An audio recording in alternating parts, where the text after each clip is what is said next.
Magandang umaga sa iyo, Ginang Halahaya. Narito po ako upang magtalata ukol sa kalayaan. Ano nga ba ang kalayaan? Katulad ba ng ibong malayang lumilipad sa himpapawid o isdang malayang lumalangoy sa malawak na karagatan? Napakahalaga ng kanyang kalayaan para sa isang tao. Minsan lang daw mabuhay, kaya importanteng gawin lahat ng gusto mo. Iyon din ang kahalagahan ng kalayaan ng isang bansa. Kung may nais ang bawat individual, mahalagang igalang ng pamahalaan ng kanilang kalayaan. At ano nga ba ang nagdudulot ng kalayaan sa isang tao? Kung ang isang nilalang ay may kakayahan at kalayaan na gusto ang kanyang nais, iyon ang kung kailan lilitaw ang kanyang mga nakatagong talento at magkakaroon ng pagkakataon na hubugin siya. Kung ang isang tao ay may kakayahan na makipag-usap sa damdamin, dapat nahayaan sila na magsalita upang mas maraming tao ang makakarinig sa kanilang mga damdamin at makakapagbago ng opinyon ng isang tao.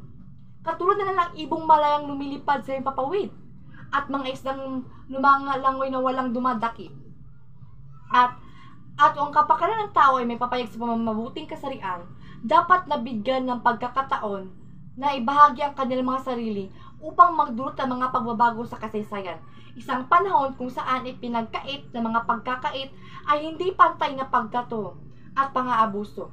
Ngayon, mayroon na tayo, dapat huwag natin hayaan ang ating sarili na matali at mabusalan para hindi natin mapaglaban ang ating karapatan at inaasang kalayaan na gusto makamit ng isang tao. At sa nabanggit ko sa unang talata ko ay, ano nga ba ang kalayaan? Katulad ba ng ibong malayang lumilipad sa himpapawid o isdang lumalangoy sa malawak na karagatan? Para sa akin, ang kalayaan ay nasa sayo lamang ito. Ikaw mismo ang nakahawak nito. Walang sino mang tao ang kayang nakawin yan sa'yo. Minsan lang tayo mabuhay, kaya magpakasaya. At wala ito sa dalawang katanungan ko na nabanggit ko kanina. Ayon nga sa karamihan, maikli lamang ang buhay kaya magpakasaya. Dahil kalayaan mo yan. At doon lamang po nagtatapos ang aking pagtatalumpati.